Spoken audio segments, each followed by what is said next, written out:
In the United States, only 13% would vote against. Over 80% of our citizens believe that North America and Europe must continue to work together for our shared security. So across the alliance, support for NATO remains rock solid. NATO citizens also continue to express strong solidarity with the brave Ukrainians. Across the alliance, fully 2/3 of people want the country to continue supporting Ukraine. This matters because NATO allies provide 99% of all military aid. And in 2023, we continue to provide unprecedented levels of support, including artillery and ammunition, tanks and armored personnel carriers, patrol boats, air defenses, helicopters, drones, and radars. For the first time, a number of allies also sent long-range systems, UK Storm Shadow and French Scalp missiles, and allies agreed to send F-16 aircraft. Allies also came together to create coalitions for key capabilities like air defenses, artillery and drones. And several allies have now signed bilateral security arrangements with Ukraine. Unprecedented aid from NATO allies have helped Ukraine to survive as a sovereign independent nation. But Ukraine needs even more support, and they need it now. The Ukrainians are not running out of courage, they are running out of ammunition. Together, we have the capacity to provide Ukraine what it needs. Now we need to show the political will to do so. All allies need to dig deep and deliver quickly. Every day of delay has real consequences on the battlefield in Ukraine.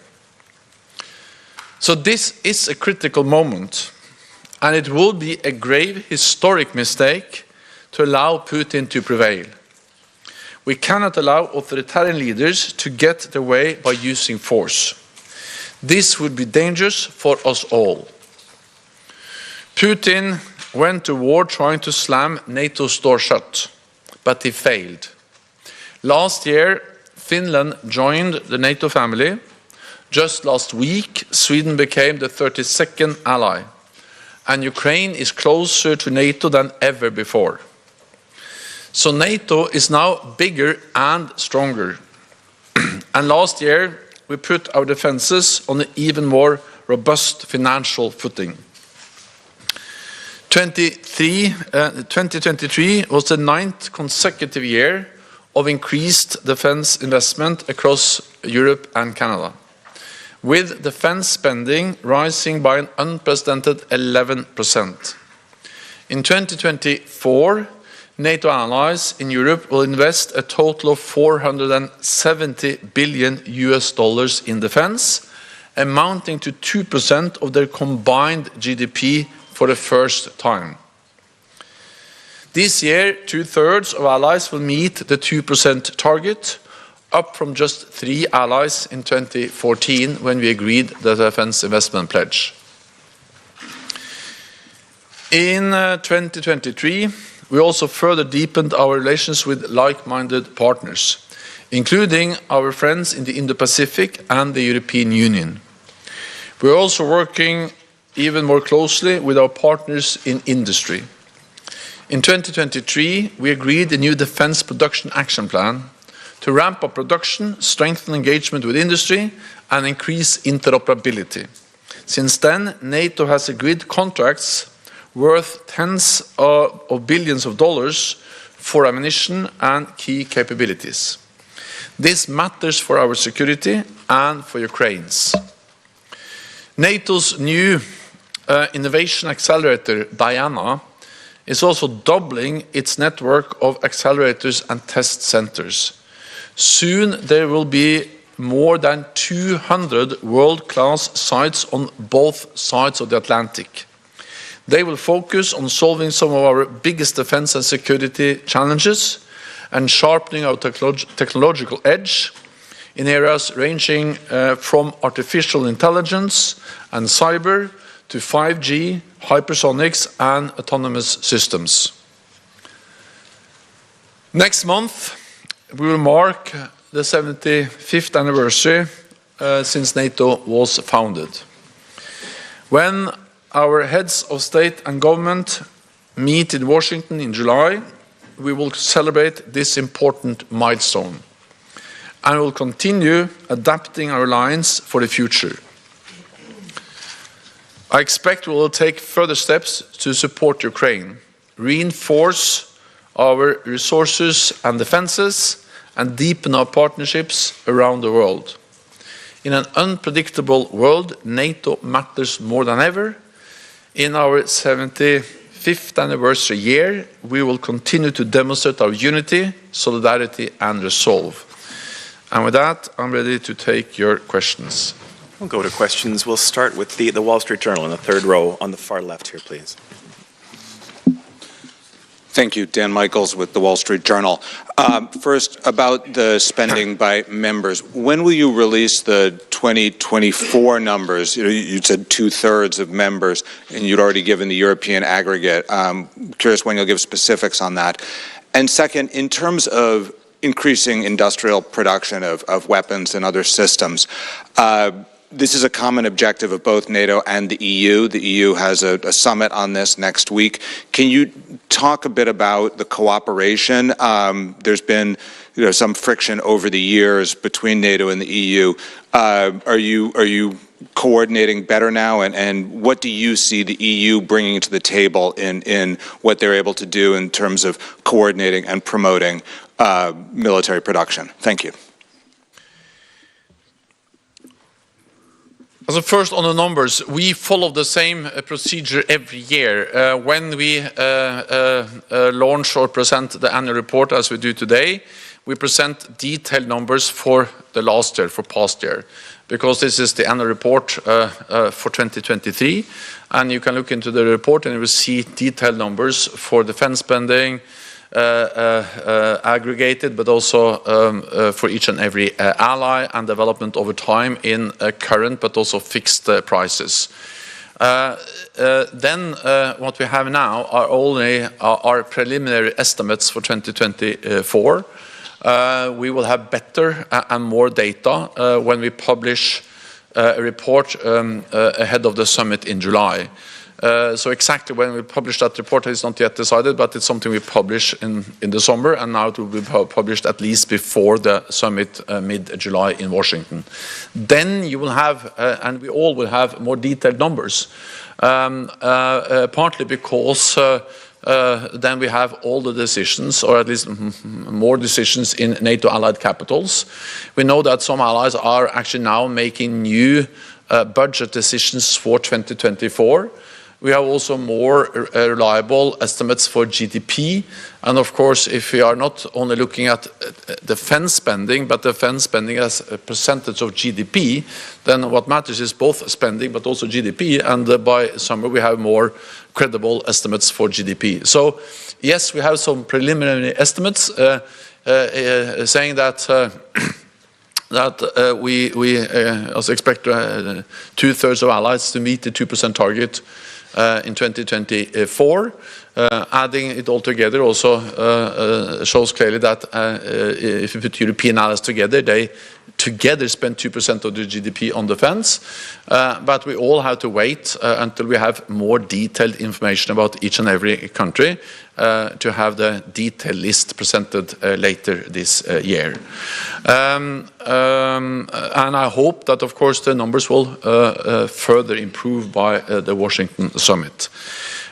Just actually today, Norway announced that they will meet the 2% guideline this year. So that's yet another example of how allies are constantly adding and adjusting their budgets. So by July, we have then all these new announcements put together in the new report we will present then. Then on defense investments. So first of all, NATO has been calling on European allies to increase investments in production for years. And of course, the only way to increase defense production is to spend more. And NATO's kind of main message to all allies, but in particular European allies, is that you have to spend more. And in the beginning, it was a bit hard to convey that message. Now I feel that allies understand. So allies have really started to increase spending, and therefore they can also make orders and ensure that the industry is investing and providing more ammunition, more equipment, and investing in new production capacity. So we see things are moving in the right direction because they follow the NATO advice, spend more. Second, I welcome all efforts, and we are in close contact with the EU. I met recently with President Ursula von der Leyen. We discussed this in detail, and our staffs are also engaging closely. So we welcome efforts by the European Union when it comes to overcoming the fragmentation of the European defense industry. In the United States, they have many battle tanks and one type. In Europe, they have fewer battle tanks and many different types. So of course the cost per unit goes up and becomes expensive to educate, to train, to produce spare parts. All that becomes so much costly because we have a much more fragmented defense industry. So all efforts by the European Union to overcome the fragmentation of the European defense industry will be good for NATO. It's something NATO has been calling on, and I welcome EU efforts on that. What is important is that, of course, NATO is the organization that has to set the capability targets. You cannot have two systems setting two different sets of capability targets for the same countries. You cannot have EU and NATO presenting to Germany or to Denmark or to Poland two conflicting lists of capability targets. So defense planning, including setting the targets for how many battle tanks, how many planes, how many ships, what kind of readiness and so on, has to be set by one and only one institution. And that's NATO's core responsibility, defense planning and the associated capability targets. So of course that defines the needs, the demand, and with the money you can then turn that demand into real contracts. Second, of course, we need only one institution setting the standards. So NATO standards for interoperability, for communications, for interoperability, for interchangeability of ammunition, all of that is only one set of standards. You cannot have two sets of standards. Then you achieve the exact opposite. And of course, EU allies represent 20% of NATO's total defense expenditure. So again, since NATO represents 100%, NATO has to set the standards. So standards, defense planning is core NATO tasks and cannot be duplicated because then we actually undermine our security. And thirdly, NATO has also had a very important role to play when it comes to joint procurement. That has been done in many different formats, and we welcome different formats.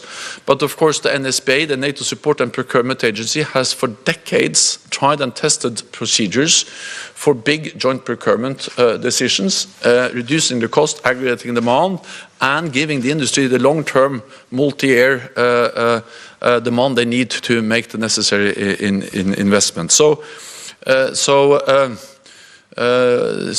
it is important that, of course, EU focus on the areas where they actually add value to NATO, but not to compete with NATO when it comes to core responsibilities as defense planning, standard setting, capability targets, and we still need a lot of joint procurement conducted in the NATO framework.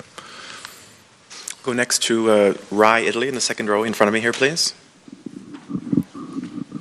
Secretary General Lucrezio Rai, what are your expectations on the upcoming elections in Russia, and especially now because President Putin said that there is a possibility of deployment of troops along the border in Finland? Thank you so much.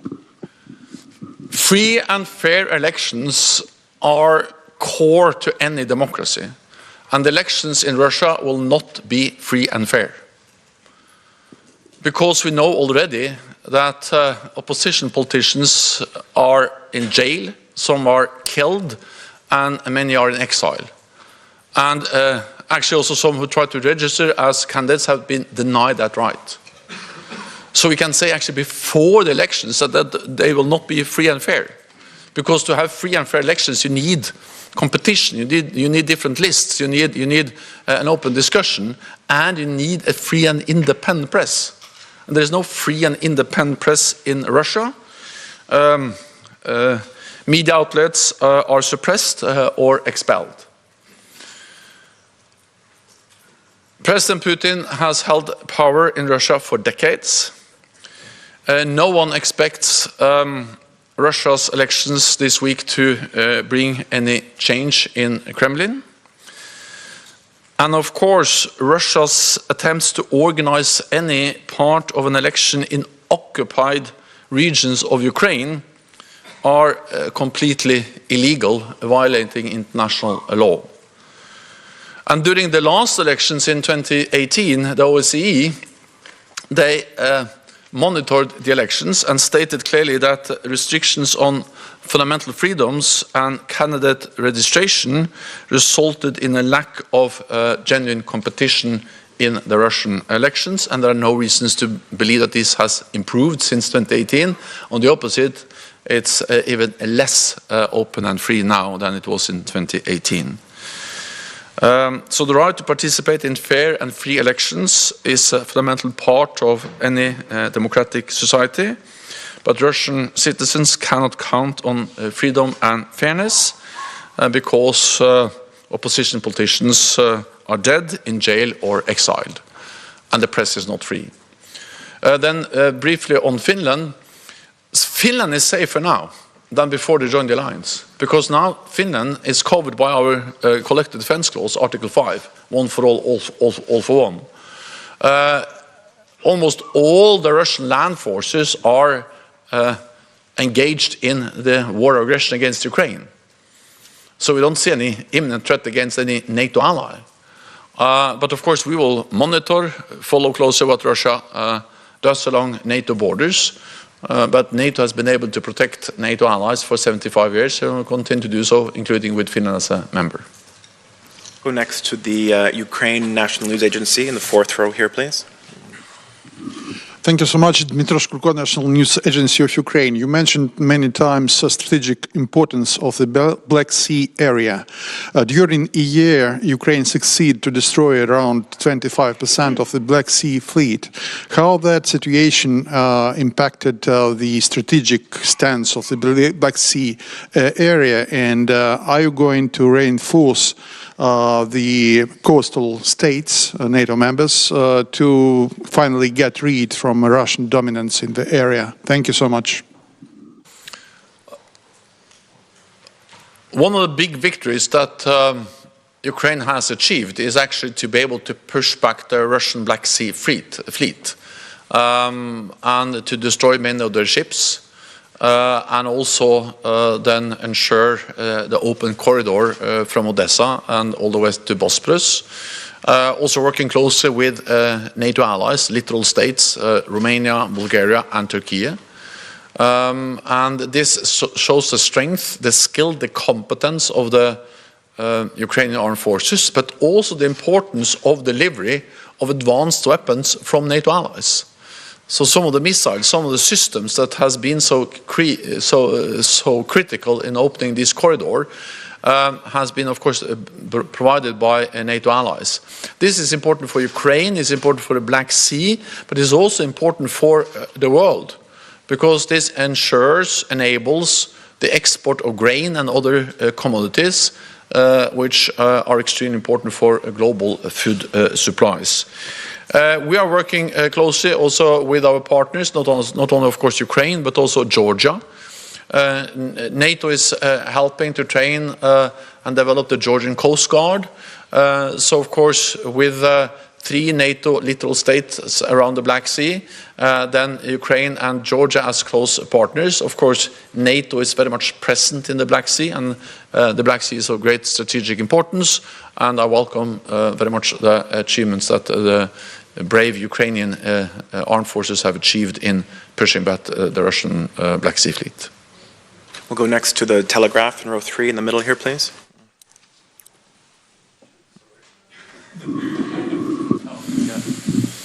Hi, Joe Barnes from the Daily Telegraph. One of the sections looks at the threat posed by hypersonic missile systems, and it's listed as one of the 9 key emerging and disruptive technologies. We know a Patriot system has downed the Russian Kinzhal, the Killjoy in NATO speak. But how much further do NATO's ballistic missile defences have to go to ensure full coverage against hypersonic threats? And then you also in the same section list Iran as a particular worry in this. Why Iran? Do you see them picking up production further than they already have? And it seems to be a concern that you share with your partners in the European Union. Thank you. Hypersonic missiles is, of course, a real challenge, and it demonstrates that Russia has invested heavily also in more advanced weapon systems. At the same time, I think we have demonstrated that NATO has the capabilities to protect and defend against Russian hypersonic missiles. When they were launched, the Kinzhal was launched some years ago. It was accompanied by a message from President Putin that these missiles was not able to protect against, that we were not able to shoot them down. NATO, also Ukraine, has by using Patriots demonstrated that that's possible. They have been able to shoot down several hypersonic Russian missiles. But it demonstrates also the need for a layered air defense. It demonstrates the need for air and missile defense. And it demonstrates the need for not only high quality but mass. Because one of the strategies we have seen in Ukraine is, of course, to try to overwhelm the air defenses by sending in a lot of missiles and drones at the same time. So that's also the reason why, as part of our defense plans, as part of what we do now to implement the biggest reinforcement of our collective defense in decades, air defense is a critical part of that effort. Again, this is partly about spending more. If we look at the announcements that our allies are making on what they are buying, many of them are now buying a lot of air defense, filling up or following the NATO capability targets, which have focused a lot on air defense. Poland made announcements not so far ago for a lot of new air defense systems. Germany is leading the Sky Shield initiative, where several allies have gone together and ensuring that they are delivering on the NATO capability targets for more air defense. So yes, we need to do more because we need the quality, we need the quantity to ensure that we have sufficient air defense to protect against missiles and drones and planes. We have time for a couple more. We'll go to Imedi TV in row 3 here, please. Thank you very much. Mr. Secretary General, you just mentioned Georgia, but still, can you tell us more about the deepening relationship with partner Georgia in this context of war and turbulent times, and what can we expect in July in the context of future membership? Thank you very much. So Georgia is a valued NATO partner. We strongly believe that Georgia has the right, as all other European countries or countries, to choose their own path. I have visited Georgia several times. I will visit Georgia in the near future again to further strengthen our partnership and look into how we can work closely together. My message to Georgia is, of course, that reforms are important and that NATO is based on some core values: democracy, the rule of law, and it's of course important that Georgia live up to these standards as it moves towards further Euro-Atlantic integration. We have time for one more. We'll go to Reuters in row 3 here, please. Andrew Gray from Reuters. Secretary General, I was very struck by the line that you mentioned earlier, that Ukrainians are not running out of courage, but they are running out of ammunition. So really a very simple question. Why are they running out of ammunition, given they have the support of so many allies, so many powerful economies? Does this represent a failure from NATO allies? The NATO allies are not providing Ukraine with enough ammunition, and that has consequences on the battlefield every day. The fact that the Russians are able to outgun the Ukrainians every day, of course, is a huge challenge. It's one of the reasons why the Russians have been able to make some advances on the battlefield over the last weeks and months. And therefore it is an urgent need for allies to make the decisions necessary to step up, provide more ammunition to Ukraine. And that's my message to all capitals. Of course, we all follow very closely the process in the US Congress, because the US is by far the biggest provider of weapons and ammunition to Ukraine. At the same time, my message to the United States is that they are not alone. European allies and Canada are also providing significant support, but both US, Canada and Europe has to do more, and we need long-term commitment to enable the Ukrainians also to plan. Then this is, of course, we have the capacity, we have the economies to be able to provide Ukraine what they need. This is a question of political will to take the decisions and to prioritize support for Ukraine. And therefore we need the decisions to invest more in defense industry. We need to ensure that our governments are agreeing contracts with the defense industry so they can make the commercial decisions to scale up production. And of course we need the will from all allies to then allocate support, ammunition, but also other types of military equipment to Ukraine. It has been unprecedented what NATO allies have provided, but we need to continue and we need to step up, and that's the message. That concludes this press conference. I know we didn't get to all the questions, but the conversation can continue. It's now our great pleasure to invite the media to a reception upstairs in the Compass Room. The press team will be here to guide you there. The Secretary General will join you in a few minutes, and we look forward to seeing you. Thank you. Thank you. See you.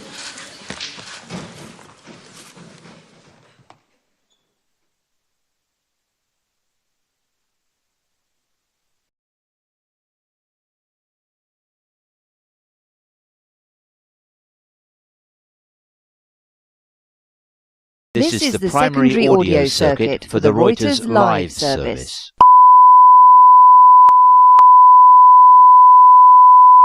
This is the primary audio circuit for the Reuters live service.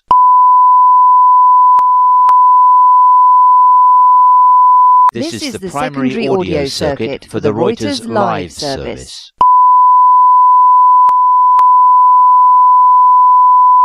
This is the primary audio circuit for the Reuters live service.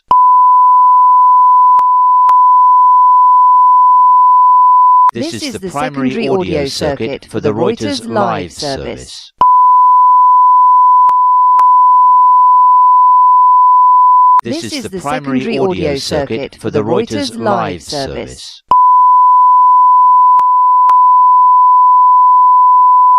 This is the primary audio circuit for the Reuters live service.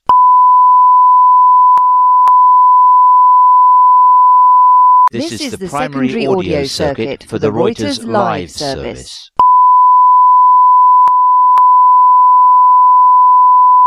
This is the primary audio circuit for the Reuters live service.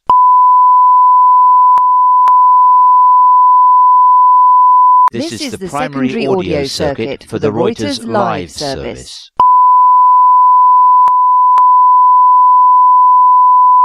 This is the primary audio circuit for the Reuters live service.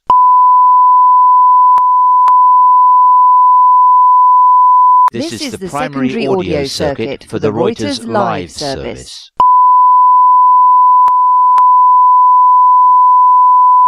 This is the primary audio circuit for the Reuters live service.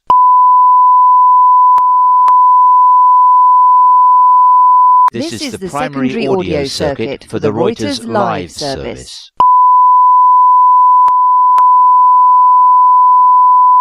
This is the primary audio circuit for the Reuters live service.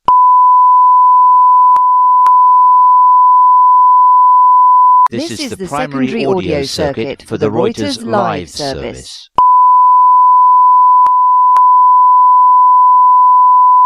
This is the primary audio circuit for the Reuters live service.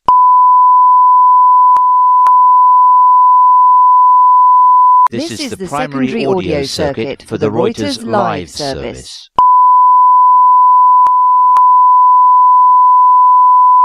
This is the primary audio circuit for the Reuters live service.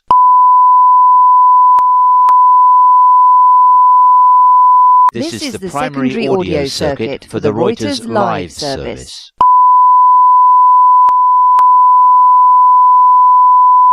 This is the primary audio circuit for the Reuters live service.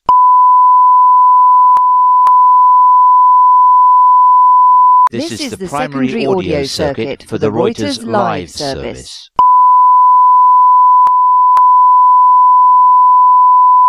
This is the primary audio circuit for the Reuters live service.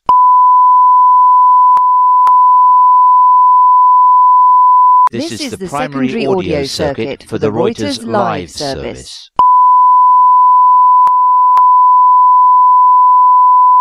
This is the primary audio circuit for the Reuters live service.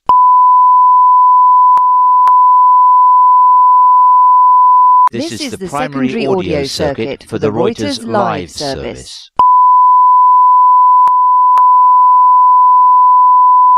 This is the primary audio circuit for the Reuters live service.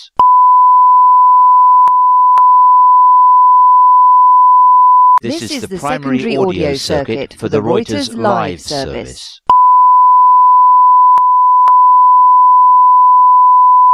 This is the primary audio circuit for the Reuters live service.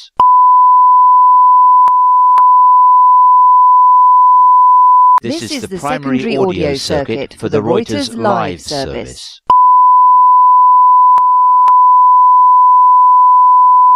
This is the primary audio circuit for the Reuters live service.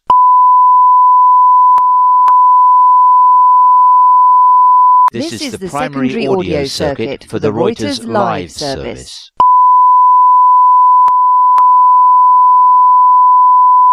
This is the primary audio circuit for the Reuters live service.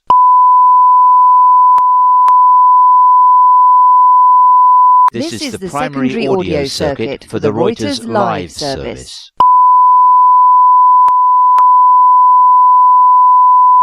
This is the primary audio circuit for the Reuters live service.